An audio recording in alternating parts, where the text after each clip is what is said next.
যে অর্থটা আমরা খরচ করছি সেটা উঠে আসছে, তাহলে আমি অর্থগতভাবে আমি আবার ইন্সপায়ার্ড হবো আরেকটা এরকম ছবি বানাতে। গল্প ছাড়া কোনো কথা হবে না, এটাই আমার শক্তি, এটাই আমার ইচ্ছা। একজন দেখে আবার পরিবারের সবাইকে নিয়ে আসছে, যে কোনো প্রশংসাই আসলে আনন্দদায়ক।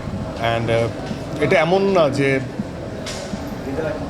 যে ব্যবসা সফল হওয়া বা না হওয়া সেটা হয়তো বা একটা বাড়তি যোগ্যতা বা বাড়তি রেকগনাইজেশন, বাট আমার মুভির ক্ষেত্রে যেটা সবচেয়ে বেশি মানে আমি বলবো যে যুদ্ধ বা আমি যেটা করতে চাই সেটা হচ্ছে যে মানে আমি একটা ভালো গল্পের সাথে থাকতে চাই, নিজেকে সম্পৃক্ত করতে চাই, যেখানে অ্যাক্টিং অ্যান্ড মানে মেকিং মুন্সিয়ানা আছে এবং পারফরমেন্সের জায়গা গল্প নির্ভর, বা বলা যেতে পারে মৌলিকতা আছে, আমাদের দেশের গল্প।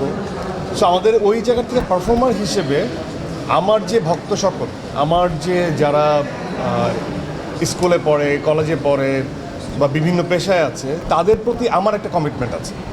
তো তারা যে ধরনের গল্প দেখতে চায়, যে ধরনের গল্প নির্ভর কাজ সিনেমাতে এক্সপিরিয়েন্স করতে চায়, এটা নট অবভিয়াস যে every single film will be action বা every single film will be মানে ফ্যামিলি ড্রামা যেমন ইম্পর্টেন্ট, কমেডি জোনের ফিল্ম জনরা শুধুমাত্র অ্যাকশন থ্রিলের উপর বেস করেই তো দর্শক তৈরি হয় না। দর্শকটা তো সামগ্রিক, এক একজনের টেস্ট বাট এক এক রকম। তো সেই জায়গা থেকে আমার একটা দায়িত্ববোধের জায়গা যে এটার সাথে ব্যবসা সফলতা আমাকে অনেক ধাপ এগিয়ে দিবে, আমাকে হেল্প করবে। বাট যদি ব্যবসা সফল নাও হয়, একজন অ্যাক্টর হিসেবে আমি আমার দায়িত্ববোধের জায়গা থেকে দায়িত্বটা পালন করে যাব। আর 2 নম্বর প্রশ্ন হচ্ছে যে একজন হুমায়ুন ফরিদিকে, হ্যাঁ অবভিয়াসলি আমি তাকে গুরু মানি, এবং সে মেইন স্ট্রিম সিনেমাতে ম্যাস পিপলের সাথে কানেক্টিভিটি তৈরি করার জন্য সে আলাদা প্যাটার্ন অফ অ্যাক্টিং শুরু করেছিলেন।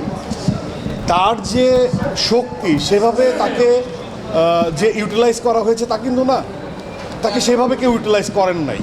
কিন্তু উনি তখনও একটা ফোন দিয়ে আটেন যে তাহলে মেইন স্ট্রিমে ভিলেনটা যেভাবে অ্যাক্টিভিটিস করবে আমি তাহলে সেভাবে করি, কারণ উনি সবই পারতেন, সবই জানতেন। তো আমার ওখানে একটা যেমন ভালো লাগা আছে, সেরকম ওখানে একটা খারাপ লাগাও আছে, একটা আক্ষেপ আছে যে ওনার যে পটেনশিয়ালিটি সেইভাবে তাকে ইউটিলাইজ করা হয় নাই, সেই ধরনের গল্প তাদেরকে দেওয়া হয় নাই। হ্যাঁ, তো সেই জায়গার থেকে এটাও আমার একটা fight to compliment someone bigger, যে আমার গুরু বা আমি যাকে মানি, যে হ্যাঁ তোমার কাছে যেটা আসে নাই আমি নিজেকে ইউটিলাইজ করতে চাই সুন্দর সুন্দর গল্প দিয়ে। হ্যাঁ, তো এইখানেই হচ্ছে আমাদের টিমের সার্থকতা থাকবে যে আমি কিভাবে নিজেকে গোছাচ্ছি, কিভাবে রেডি করছি। আর এটা খুবই আর্লি এ ধরনের মন্তব্য করা বা বলা, কারণ সবে মাত্র এটা আমার দ্বিতীয় সিনেমা। সেখানে আমি ব্লেসড যে আমি একটা ভালো গল্পের সাথে নিজেকে সম্পৃক্ত করতে পারছি, সেখানে আমি ব্লেসড যে একটা ভালো প্রযোজনা প্রতিষ্ঠানের সাথে আমার সম্পৃক্ততা আরও সক্ষতা বাড়ছে, এবং একই সাথে পারফরমেন্স নিয়ে প্রশংসা হচ্ছে, মেকিং নিয়ে প্রশংসা হচ্ছে, এবং আমার যে কোলাবোরেশন যাদের সাথে, যেসব ডিরেক্টরদের সাথে আমি কাজ করছি, সেগুলোও প্রশংসার দিকে যাচ্ছে। সো আমার কাছে মনে হয় যে আমি তো অনেক লাকি এবং আমি অনেক ব্লেসড, এবং একই অর্থে আমি আমার জায়গায় অনর, কারণ আমি গল্প নিয়েই কাজ করতে চাই। এটাই আমার শক্তি, এটাই আমার ইচ্ছা। গল্প ছাড়া কোনো কথা হবে না, গল্প থাকবে, সাথে অ্যাকশন থাকবে, ড্রামা মানে থ্রিল থাকবে, সাসপেন্স থাকবে, সবই থাকবে, কিন্তু এটা আমার ইচ্ছা, এটা আমার একদমই নিজস্ব ইচ্ছা। একটু আগে একজন মাঝবয়সী একজন ভক্ত বলবো বা নারী বলবো, সে এসে বলছিল যে রেশ ধরে শাকিল বলল যে একটা গল্প দেখলে বা একটা সিনেমা দেখলাম, তারপরে হয়তো বা কখনো কখনো সেটার বোধ কেটে যায় বা সেটার রেশটা কেটে যায়। কিছু কিছু সিনেমা একবার দেখলে 6 মাস থেকে যায় বা 1 বছরও থেকে যায়, এটা তার ফাইন্ডিংস। তো এই যে ভাষ্যটা উনি দিলেন একদমই স্বইচ্ছায় নিজে এসে, তো এটা তো মন ছুঁয়ে যাওয়ার মতো যে আমরা যে কন্টেন্ট বা যে মানে যে গল্পের যে প্রাণকেন্দ্র, যে জায়গাটা আমরা টাচ করতে চাই গল্পের মাধ্যমে, ইটস সো ইউনিক। এই বিষয় নিয়ে এর আগে সিনেমাতে কেউ কথা বলেনি। তো সেটা যে তাকে টাচড, মানে সে যে ওইটাকে তার মন ছুঁয়ে গেছে, তাকে যে ভাবিয়েছে, সো এটাই আমার কাছে মনে হয় যে সার্থকতা। আমি এর আগেও বলেছি, এটা নিয়ে দীর্ঘ বলেছি যে যখন জুটি প্রথা হয় বা জুটি আসে, এটা যদি অডিয়েন্স জুটি হিসেবে কাউন্ট করে তাহলে উই আর ব্লেসড, কারণ যুগে যুগে মানুষের সময় লেগে যায় জুটি ক্রিয়েট করতে। আর যদি ইন্ডিভিজুয়ালিজম নিয়ে কাজ করে যে না একজন আফরানিশা একজন পারফর্মার, সে ভালো করেছে, চেষ্টা করেছে। একজন তমা মির্জা একজন ইন্ডিভিজুয়াল পারফর্মার, সে তার জায়গা থেকে চরিত্রটা ডেলিভার করার জন্য চেষ্টা করেছে, সেটাও খুব পজিটিভ।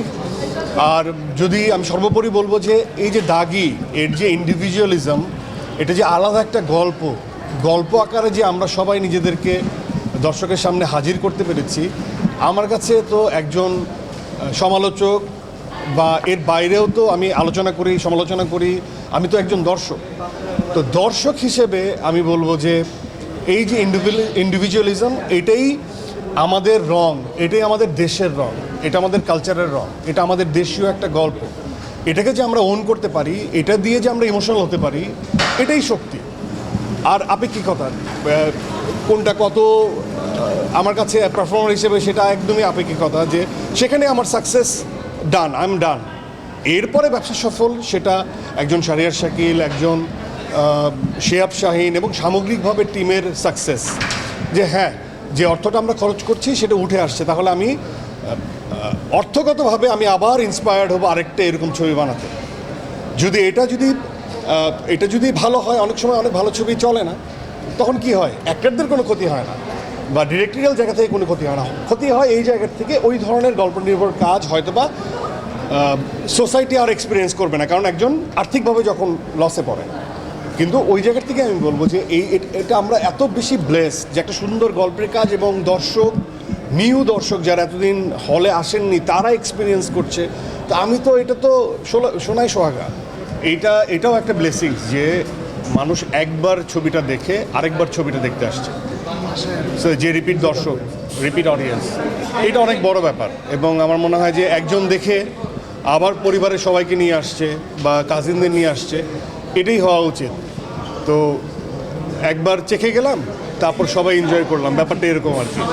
সো আমি দর্শকের প্রতি বা যারা গল্পের আন্ডারস্ট্যান্ডিং যাদের আছে,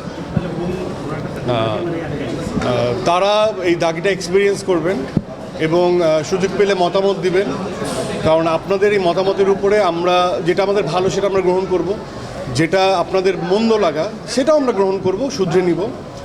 আর ঈদ আপনাদের খুব সুন্দর কাটুক। এখন আবার ব্যস্ততম ঢাকা শহরে রূপান্তরিত হয়েছে, তারপরেও ঈদ আমেজের পরে এই ব্যস্ততার মাঝেও আপনারা এফোর্ট দিয়ে সময় বের করে পরিবারবর্গ নিয়ে, আত্মীয় স্বজন নিয়ে দাগি এক্সপিরিয়েন্স করছেন। এবং যারাই মুভি দেখছেন, সিনেমা দেখছেন, যারাই অন্য সিনেমা দেখতে আসছেন, তাদের সবাইকে আমি শুভকামনা জানাই। আপনারা অবশ্যই এই সিনেমা ইন্ডাস্ট্রির পাশে থাকুন এবং বিচক্ষণতার পরিচয় দেন, কারণ আপনার একটা সুন্দর মন্তব্য, আপনার একটা সুন্দর কন্ট্রিবিউশন সুন্দর গল্প করতে আমাদেরকে উৎসাহিত করে এবং সিনেমাটাকে বাঁচিয়ে রাখবে দীর্ঘদিন।